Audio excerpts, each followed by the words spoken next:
미국에서 주거비가 급등하는 바람에 물가 잡기에 어려움을 겪거나 오래 걸릴 것으로 예상되고 있습니다. 미국 회사들이 재택근무를 계속하다가 협업 시에만 출근시키는 하이브리드 근무로 대거 바꾸고 있습니다. 여름 성수기를 맞은 호텔들의 97%가 일손이 부족하다고 답해 숙박업계 인력난도 심각한 것으로 나타났습니다.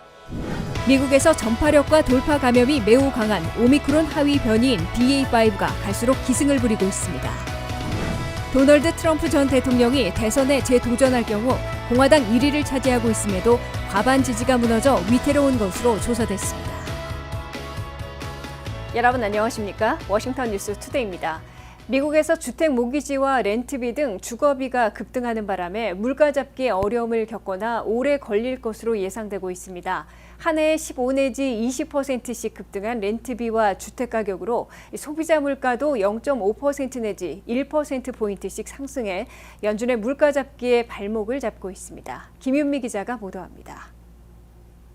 미국민 가계 지출의 3분의 1은 주택 모기지 상환이나 렌트비 등 주거비가 차지하고 있는데 최근 2년 동안 주거비가 대폭 오르는 바람에 물가 급등을 부채질해왔습니다. 미국 주택시장의 주거비용 급등으로 40년 만에 최고치를 보이고 있는 물가 급등이 앞으로도 더 악화되거나 물가 잡기에 어려움을 겪고 오래 걸릴 수 있다고 월스트리트 저널이 보도했습니다. 미국의 소비자 물가 급등에서는 휘발유 값과 식료품 가격의 급등 그리고 주거비의 상승이 3대 분야를 기록하고 있습니다. 월스트리트 저널에 따르면 미국 내 렌트비는 현재 전년보다 15.3%나 올랐습니다. 미국 내 도시들의 주택 가격은 20.4% 급등했습니다. 가장 많이 몰려있는 중위 렌트비는 사상 처음으로 $2,000를 넘어섰고 중위 주택 가격은 40만 달러를 넘어서 40만 7,600달러를 기록했습니다. 이를 포함한 주거비의 급등은 8.6%까지 치솟은 미국의 소비자 물가 CPI나 연준이 선호하는 개인 소비 지출 물가 PCE의 6.3% 상승에 모두 상당한 부분을 차지하고 있습니다. 주택시장이 다소 냉각되더라도 주택가격이나 렌트비는 앞으로도 계속 오를 것으로 예고되고 있습니다. 월스트리트 저널이 각종 통계를 분석한 결과 렌트비 인플레이션만 해도 2022년과 2023년에 각각 3.4%씩 더 오를 것으로 예상되고 있습니다. 그럴 경우 소비자 물가 CPI의 전체 물가를 매년 1.1포인트씩 더 오르게 만들 것으로 추산되고 있습니다. 연준이 선호하는 개인 소비 지출 PCE 물가에도 매년 0.5포인트씩 상승시킬 것으로 예상되고 있습니다.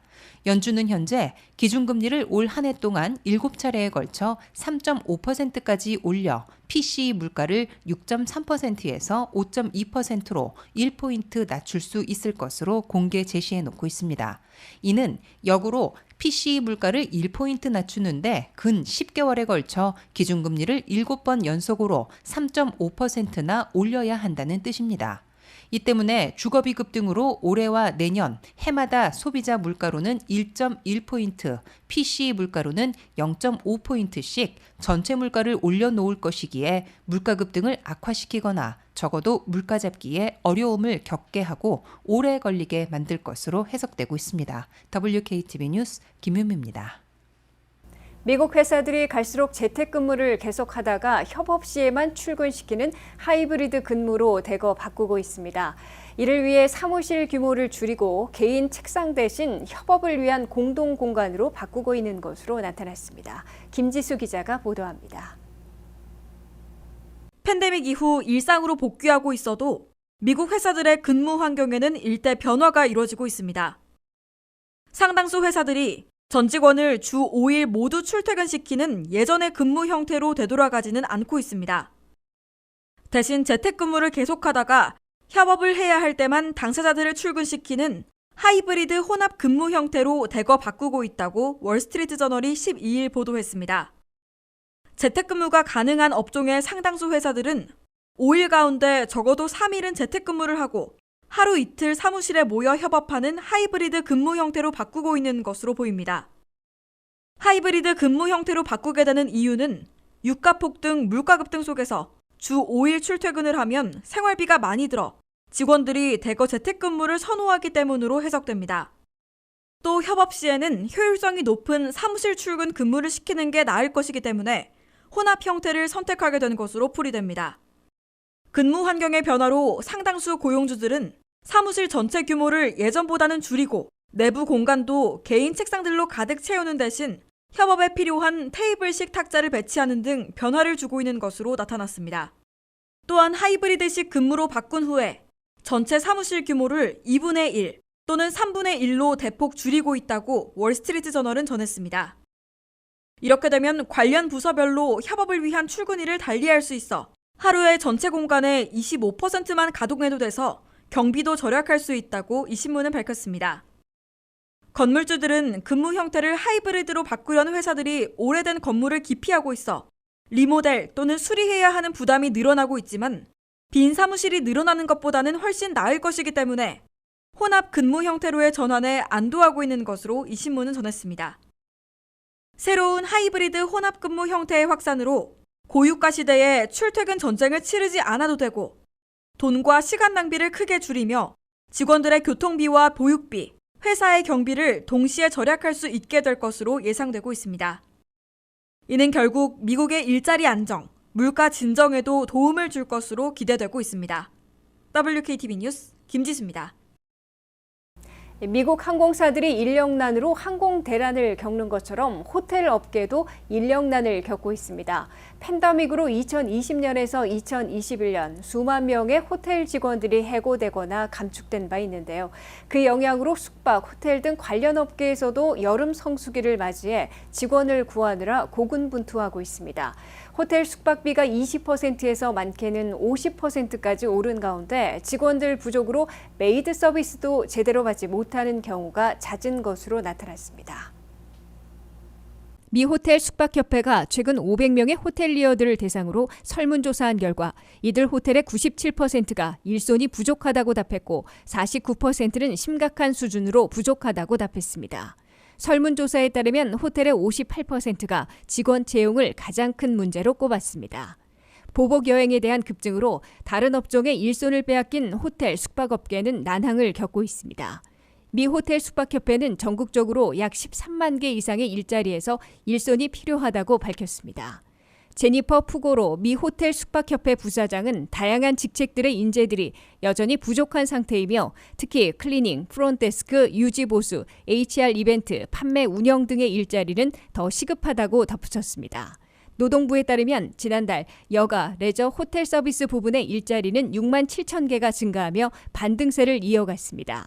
하지만 2020년 2월 이후 여전히 130만 명이 부족한 것으로 나타났습니다. 호텔 메리어트 인터내셔널은 연차 보고서에서 2019년 17만 4천 명이었던 직원들을 2021년 말에는 12만 명으로 감원 발표했습니다. 힐튼 월드홀딩스의 직원 수도 2019년 말 17만 3천 명에서 지난해 말에는 14만 2천 명으로 감소했습니다. 힐튼 호텔은 직원들의 부족으로 투숙객의 숙박 컨디션과 충성도 면에서 부정적인 영향을 미칠 수 있다고 밝혔습니다. 이에 따라 호텔 숙박업계의 90% 이상이 임금 인상을 단행했으며 71%는 업무 일정 조정에 유연성을 제공하고 43%는 업무 혜택을 확대하고 있습니다. 전국적으로 호텔 서비스 직원들의 평균 임금은 팬데믹 직전 시간당 18달러 74센트에서 올 3월 시간당 22달러 5센트로 거의 18% 증가했습니다. 일부 호텔에서는 로봇을 도입해 구인난을 해결해 나가고 있습니다. 또한 사람을 통한 체크인이 아닌 모바일 체크인을 도입하는 등 일손 부족 현상을 해결하기 위한 다양한 노력을 기울이고 있습니다. 미국에서 전파력과 돌파 감염이 매우 강한 오미크론 하위 변이인 BA.5가 갈수록 기승을 부려 비상이 다시 걸리고 있습니다. 백악관은 혼란에 빠지거나 일상생활을 망칠 필요까지는 없지만 심각하게 간주해 부스터 백신 접종을 서둘러 맞는 등 적극 대처해달라고 호소했습니다. 김지수 기자입니다. 미국에서 오미크론을 몰아낸 하위변이 BA.5의 기세가 심상치 않게 증폭되고 있습니다. BA.5 하위 변이는 이제 미국 내 신규 감염 환자들의 60% 이상을 차지하는 지배종이 돼 있습니다. CDC는 BA.5가 지난주에는 신규 감염의 50% 이상으로 늘어났다가 이번 주 현재는 60%를 넘었다고 밝혔습니다. 백악관 브리핑에서 대통령 의료고문인 앤서니 파우치 박사는 지배종이 돼버린 BA.5 하위 변이로 혼란에 빠지거나 우리의 일상생활을 망치도록 내버려두지 않을 것이지만 심각하게 간주해 대처해야 한다고 강조했습니다. BA.5 변이는 전파력이 BA.2 변이보다 35%나 빠르게 전염시키고 있는 것으로 나타났습니다. 또한 백신을 맞은 사람들도 감염시키는 돌파 감염력도 매우 강한 것으로 드러났습니다. 이 때문에 늦은 여름이나 올 가을, 대유행을 재현시킬 조짐이 있는 것으로 경고되고 있습니다. 백악관의 코비드 대응팀은 BA.5를 비롯한 코로나19 바이러스 사태가 아직 끝나지 않았다고 선언하고 코로나 바이러스와의 새 전쟁에 나서고 있음을 선언했습니다. 백악관은 부스터 접종할 수 있는 백신들을 충분히 확보하는 동시에 먹는 코로나 치료제인 화이자의 팩스로비드도 대량 확보해 저녁에 배포해놓고 있다고 밝혔습니다. 백악관은 또 노바백스가 개발한 새 백신 320만 도스를 주문했다고 발표했습니다. 이어 현재 50세 이상에게만 허용되고 있는 부스터 백신을 전 연령대로 확대하는 방안을 FDA가 검토하고 있음을 백악관은 시사했습니다. 하지만 백신을 2번 맞은 미국인들의 절반은 부스터 접종으로 3번째 접종했지만 2차 부스터인 4차 접종은 거의 하지 않은 것으로 CDC는 집계했습니다. 또한 최근 허용된 생후 6개월에서 5세 미만까지의 백신 접종을 시작했지만 1,800만 접종 대상자들 중에 접종률은 아직 2%에 불과한 것으로 나타났습니다. 그럼에도 부스터 접종까지 맞은 사람들은 돌파 감염까지 피하지는 못하더라도 중증 발병과 사망 위험은 현저히 막아주고 있다며 부스터 백신 접종을 독려하고 있습니다. 바이든 행정부와 백신 제조사들인 화이자와 모더나는 특히 여러 변이들에 동시 대응하고 면역 효과도 근 2배 강한 새로운 백신을 개발해 대규모 접종함으로써 올 가을과 겨울 대유행을 막겠다는 보관을 준비하고 있습니다. WKTV 뉴스 김지수입니다. 도널드 트럼프 전 대통령이 2024년 차기 대선에 재도전할 경우 현재까지 공화당 진영의 1위를 차지하고 있으나 젊은 유권자들을 중심으로 공화당원의 과반 지지가 무너져 위태로운 것으로 조사됐습니다. 뉴욕타임스의 여론조사 결과 차기 공화당 대선 후보로 트럼프 전 대통령은 49%의 지지율로 2위인 란 드산티스 플로리다 주지사의 25%를 압도하고 있는 것으로 나타났습니다. 보도에 한면태 기자입니다. 2024년 차기 대선을 통해 백악관에 재입성하려는 도널드 트럼프 전 대통령의 야심탄 도전이 과연 성공할지 예의주시되고 있으나 시간이 갈수록 험난해지고 있는 것으로 평가받고 있습니다. 2024년 대선에 나설 차기 공화당 대통령 후보에 대한 뉴욕타임스의 지지율 조사 결과 도널드 트럼프 전 대통령은 49%의 지지를 얻었습니다. 2위이자 트럼프 불출마 시 유력한 선두주자라 꼽히고 있는 론 드산티스 플로리다 주지사가 25%를 기록했습니다. 1위와 2위 간 지지율 격차가 거의 2배나 나기 때문에 맞대결을 벌인다면 트럼프 전 대통령이 공화당 예선에서 압승을 거둘 수도 있을 것으로 보입니다.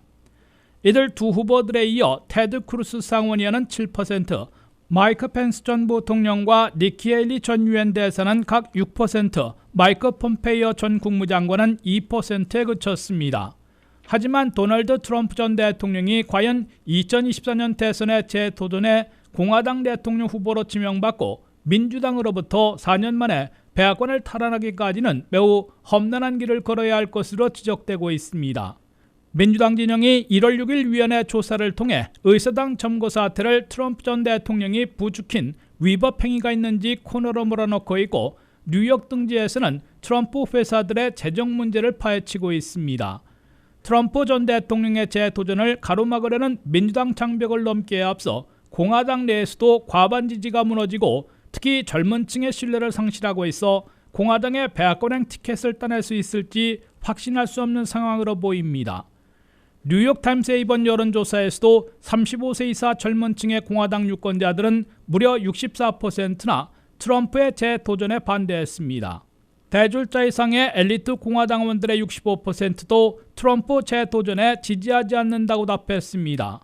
심지어 공화당 유권자들 가운데 2024년 공화당 대통령 후보로 트럼프 전 대통령을 다시 지명하면 본선거에서 그에게 표를 던지지 않을 것이라고 대답한 비율이 16%에 달해 반 바이든 민주당원의 8%보다 2배나 높았습니다. 트럼프 전 대통령은 뉴욕타임스의 조사에서는 바이든 현 대통령과의 가상 대결에서 41대 44%로 밀릴 것으로 나타나 당선 가능성도 의심받기 시작한 것으로 나타났습니다. 트럼프 전 대통령은 올 중간선거에서 영향력을 행사한 후에 차기 대선에 도전하려고 30개 주 이상에서 실시된 공화당 예선에서 200명 이상의 후보들을 공개 지지 선언한 결과 펜실베니아, 오하이오 등에서는 성과를 거둔 반면 조지아에서는 패배해 혼조세를 기록한 것으로 뉴욕타임스는 지적했습니다. WKTV 뉴스 한면택입니다.